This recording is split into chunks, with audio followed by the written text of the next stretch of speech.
Hi everyone, and welcome to Franka's Fab Family. I am Franka, and I want to thank you so much for joining us again. I hope you have taken some time in these last couple weeks to go over some of these internal development strategies and suggestions that I offered you a month ago or so. I hope you missed me. I hope you really missed me, and you're looking forward to what I have to share. The children are excited as well. We have a lot of new information to share with you.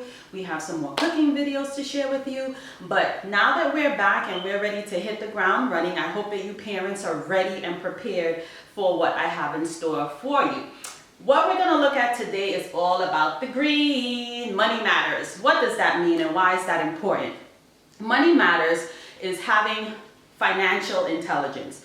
Financial intelligence is so important because if you don't know how to manage your financial life, more than likely in adult life, you are financially suffering. And for many of the people that I've met so far, most of them are suffering just because of lack of knowledge. They really don't know how to manage their money. And the reason why I'm doing this program, because it's so important that we as parents transfer this information to our children. Why is this important?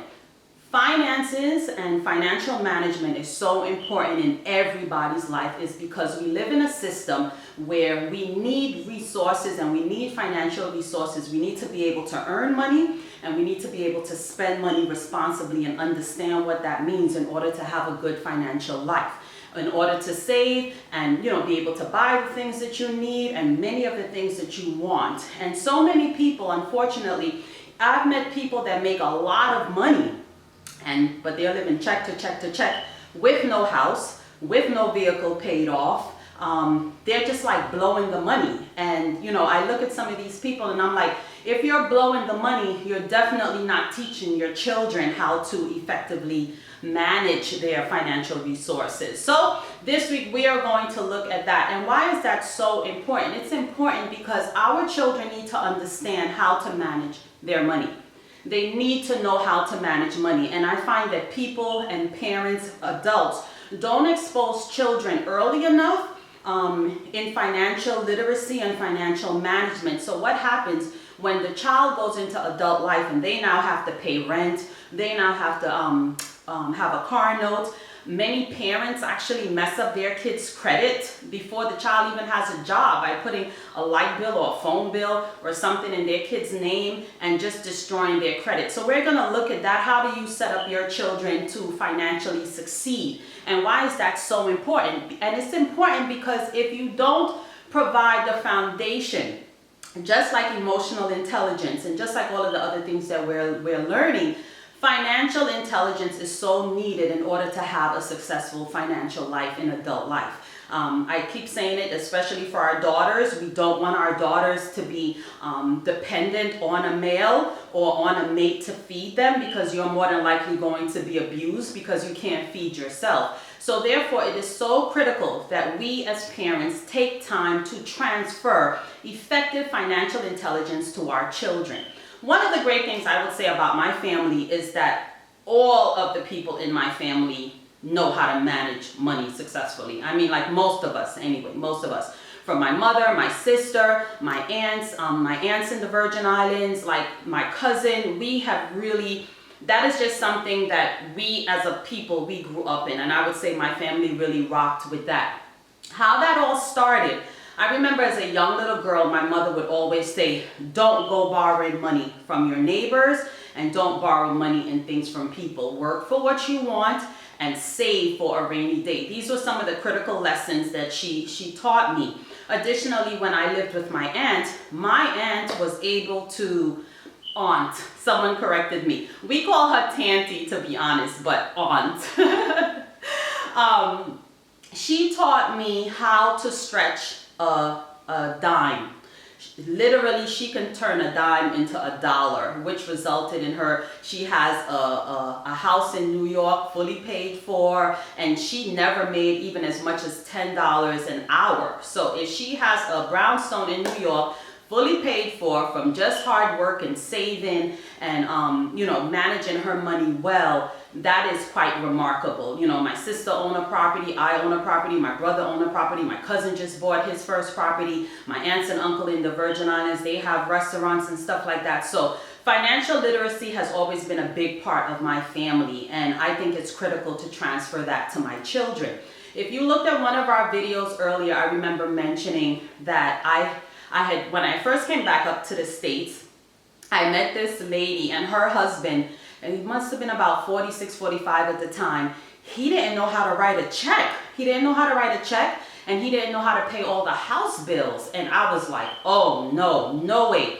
And I remember going home and I said, Jordan, and he was 12 at the time, I said, you are gonna start paying the bills, you know, for the house, and I'm gonna show you. So what we did, we went online and we activated all the online payments, and I showed him the card that I would use, or the cards, and every month after that until he left the house, he primarily paid the house bills.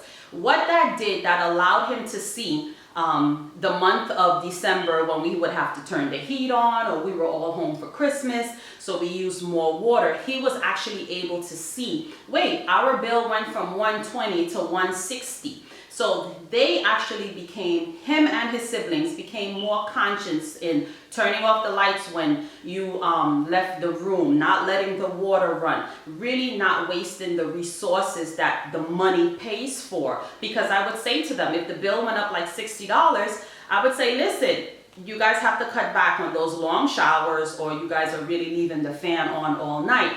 And that $60 could have allowed us to go bowling, or we could have went out to dinner, or we could have used that money for someplace else.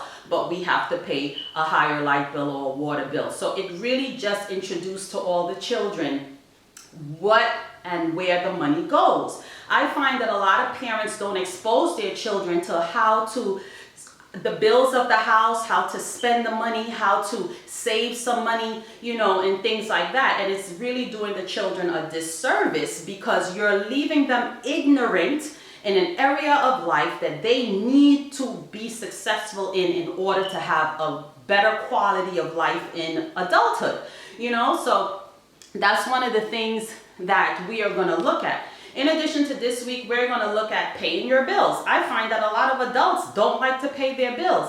They like to enjoy their money. They like to go to work and get the paycheck, but they curse Uncle Sam when they see how much taxes were taken out. They fuss at the beginning of the month when they get a new light bill, a new cable bill, a new mortgage bill, the rent is due, all of those type of things. So I'm going to walk you through why when you do that, I'm going to show you how you're actually cursing your money. You're like telling the universe, and you're telling life, like, I hate having to pay for my essential things like that. And basically you won't have a flow of free money coming to you, opportunities coming to you, because you have not taken on the responsibility to say that I am using these goods and services and I should pay for them. I'm enjoying the cell phone, I'm enjoying the water, I'm enjoying the electricity, but every time these bills come around, I'm fussing and complaining. So what that does is tell life that you don't need any more money, because if what you have you can't manage successfully, why should life give you more? And people are also not very generous, stingy people, you know, and we all know that saying of give away 10%, whether it's to a church or to wherever you want to give it away. But the idea is being able to share your resources when you need to. And children need to be able to learn and understand that how the flow of money works, how the flow of money works, and where your money should go to, and when you should enjoy your money to create a better financial life for you. So I hope you stay with us. I have some great topics for you. Again, we're gonna look at paying your bills. We're gonna look at child support. Child support is a big thing when parents are no longer together, and a lot of parents, particularly men, complain about why should they have to pay child support. So we're going to talk about the importance of child support. We're also going to talk about the importance of saving, why it's so critical that you get your children into the idea that they must save something. If they get an allowance of $10 a week, they should at least be saving $1 a week. Bank accounts, having good credit, helping your children really get financially literate from a young age, or at least aware as to where the money goes. Where do your money go? And they have math, so they're doing money, money lessons and stuff like that. But it's so critical that we take time to really show our children the importance of adequate financial management, the importance of being responsible financially, saving, for a rainy day and those type of things, because it will allow them to not fall into many of those financial pitfalls that I see a lot of adults in, and you more than likely know a lot of adults are suffering from not having good financial management. So I want to welcome you back to us, welcome me back to you, and I'm just excited. I'm really excited about this because these are areas of my life that I have really taken time to master and to understand, and I have helped a lot of people in terms of cost saving measures and things like that. And I've definitely, now that Jordan is away and he actually has a job and things like that as well, that he can manage and budget his money much better. And it's definitely a skill that we need to give to our children. So make sure you stick and stay. I hope to see you tomorrow, and have yourself a great day. This week is Money Matters. I'm Franka Potter. Bye-bye.